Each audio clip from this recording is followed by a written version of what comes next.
Hey, Yes, we are live. Hello, everybody. it's Wednesday. Ed Parcaut with Kelly. Mike Kelly. And it is It wonderful Wednesday. felt like a Tuesday this morning when I woke up and I realized, oh no, it's Wednesday. Yeah, as the days get longer in the summer, it just seems like the days are longer. You should be a poet. It just seems that It's you're, so you're out profound. there. It's like, okay, I better go in. Yeah. It's 9:30. Yeah, what the hell? Yeah. But I do love the light later, even though I'm a early to bed kind of guy anymore since I get up at 4 for my 5 a.m. worky out. You think I'd look better? I'm a late to bed, early up. No matter, it doesn't matter when I go to bed. I wake up at the same time. And you know what? About 55, that stopped happening. Really? I used to be up 11:30, 12 o'clock at night, get up at 4, no big deal. Anymore, it's just like, oh my gosh. I think it was when I was going to school at night to finish my master's and working all day. You'd be finishing your paper at 1 o'clock in the morning, and then you have to get up for work. And it just my body got used to it. Yeah, you probably got used to. Oh, what the hell? I don't need to go to bed. Yeah, well, I'll do that later. I'll nice cup color. I know it's. It doesn't like it. It doesn't like it. All right, so let's get moving, shall we? Let's do it. All right, so it's we're kind of again doing the 1,000 cuts that we've been talking about each day, a little bit more going away from the bond market, from the rates getting a little bit worse every day, not majorly, but people keep asking, what's rates doing? Stop worrying about rates. Yeah, stop asking about rates. Did you get your house under contract? Yes, then move forward. And we'll take care of that after the fact. You qualify for so if you look at right now, stocks are a little higher and mortgage bonds remain kind of unchanged. We're at -8 right now, so it's not a major. What we had is housing starts in April rose by 2% to a 1.4 million analyzed pace. But March, this is national, not California. Yeah, no. God, that'd be nice if that Wouldn't was that be cool? Yeah, but March figures were reduced lower by 2%. So does that mean it didn't change? I don't know. We are currently on average doing 1.9 of families, right? We're creating new families at a 1.9 pace that needs that many units, and if we're only at 1.4, that is a negative of 500,000 units, and that's what our problem is. Yeah. If you look at single family starts, increased by 1.6% last month at a 846 annual pace. But again, March figures went down by 2%. So that means on that big a number, that's like 100 and 16 units. Mm-hmm. Yeah. 160. Yeah. That's 10% is 80,000. Okay. Right. So then if you did 1%, if it was 1%, that would be 8,000, right? Gotcha. Yeah. Housing permits were down 1.5 last month. That shows the same annualized pace. With single family permits were up. So they're looking at building more single family right now versus housing permits are the whole thing, inclusive of multifamily, everything, includes apartment complexes, that kind of stuff. But now you see that single family permits are up. However, completions fell 10% last month, with single family completions down 6.5%, which means there's an undersupply of homes. We know this. New homes, existing homes, all that. But their segment, we talked about this yesterday, that the National Association of Housing Builders Housing Market Index rose 5 points and made a 50, which is pretty good. It was at 45, 46, 47 over the last so many months. We're showing more confidence in the building sector. So people are going to keep building. So as I said, it's rose for the last 5 months. When the public buys, the builder feels confident, right? Well, they just remember last year around July, in some of the places that people were really building a lot of homes, Las Vegas, Texas, those places. They had a lot of standing inventory. Exactly. And they had to get rid of it. Where here locally, we never had that issue. Yes, builders didn't keep building because they were afraid that if we build it, they won't come. And so they just thought they would wait. And then now they're coming, knocking on the doors and saying, where's your damn houses? Yeah. And when are you going to open up this other block? Right. Yeah. Again, mortgage applications for purchases fell last week and are down 26% year over year. And everybody's like, oh my God, the sky is falling. If you don't have an inventory, you can't buy the inventory. You can't put a loan on it. That's where our numbers are, period. Yep. This is a big hurting. Refinances decreased by 7.1% last week, but are down 43% year over year. for a while there, they were down like 80%. So Right. people are doing cash out refinances, paying off their debt.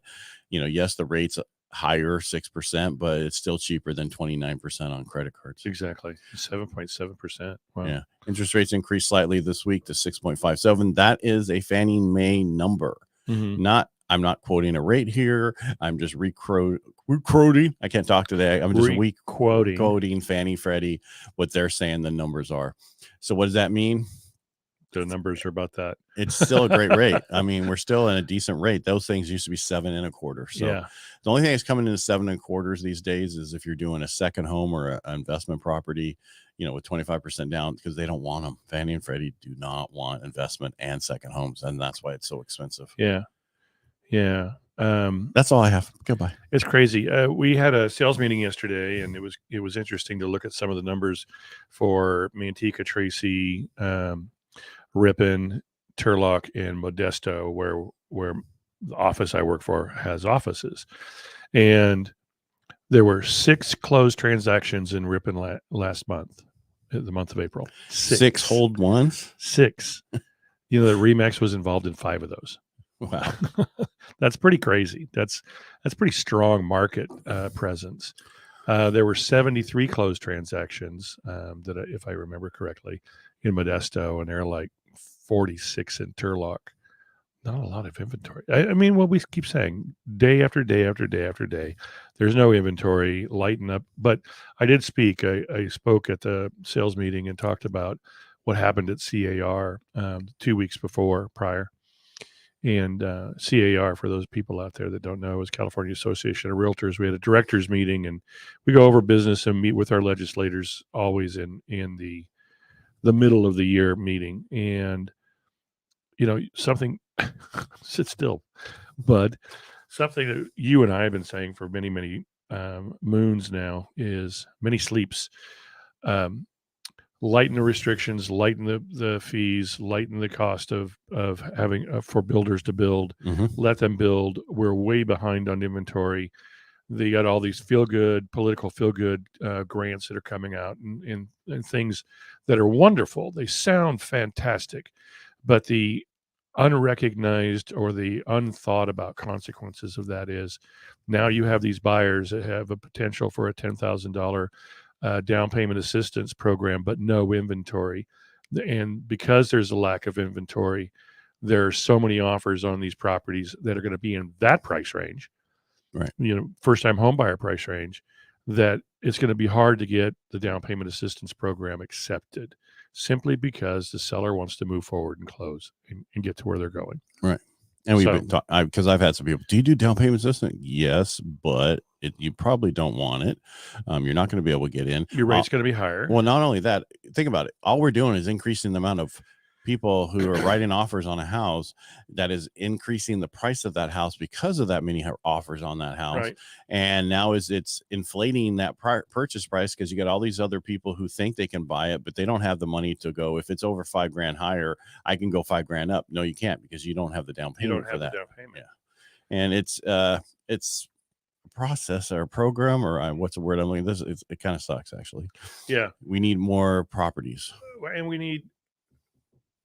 need to, I called out yesterday to the agents in our office meeting that we really need to become a voice and talk to our legislators more and more and more and more, and tell them what's really important, not the political feel-good stuff, not the down payment assistance. That's nice. It feels good. It does help underserved people. It does do those things in a perfect world if there were inventory for them to buy. Right. There isn't. And all you're doing is just making it worse. And yes, and eventually there will be someday, potentially, maybe. Yeah, I don't know. But that's the problem is helping builders build so people can buy doesn't make sense for them, because they're not going to get the votes. But I put this program together for you to get into the house. Oh, we love you so much. Thank you so much. Yeah. We vote for you. And I cannot remember the congresswoman's name, and I'll find it out. But she spoke at CAR, and I talked about this a week ago or so. What was the program? The HAFA program that Dreams for some, dreams for a few, shared, for a couple, for 4 or 5 people in for a few, Stanislaus San Joaquin County. Shared appreciation program. So that was originally a $500 million budget that they had set for that program. Governor cut 200 nuisance, 200 million off of it. She's rewriting the program, asking for 800 million, and for that 200 million that was originally cut off to be added to that additional 800 million for $1 billion. Now that would still be for some. It won't be for all. It's still okay. Thank you. It feels good. It looks good politically, but the reality is you increase the competition on already a short supply of inventory. You very seldom are you going to be the one that gets accepted. Well, with those, they can get accepted, and part of it used for the difference in you could use for down payment and closing costs, right? But you still have to come up with the difference between what the value comes in at, right? And I understand it. It's a great idea, but we need to fix the issue with building. Let's fast track the building in California from the other end. Yeah, and get rid of the fees, get rid of a bunch of stuff, and this government can help the cities with that, not us. Yep. So, truth. Is that what you're used to calling it now? Yeah. You know what? I think that's what I'm gonna call it. Truth. All right. That's all I have for today. How about you? It's all I have for today too. All right, everybody, make it a great day, and we will talk to you probably tomorrow. I'm pretty sure we will. Or we got the Del Rio, the Make Dreams Real golf tournament tomorrow, so we're not going to be here tomorrow. Okay, tomorrow we're taking off. Yep, and we'll be here on Friday. Okay. So make it a great day.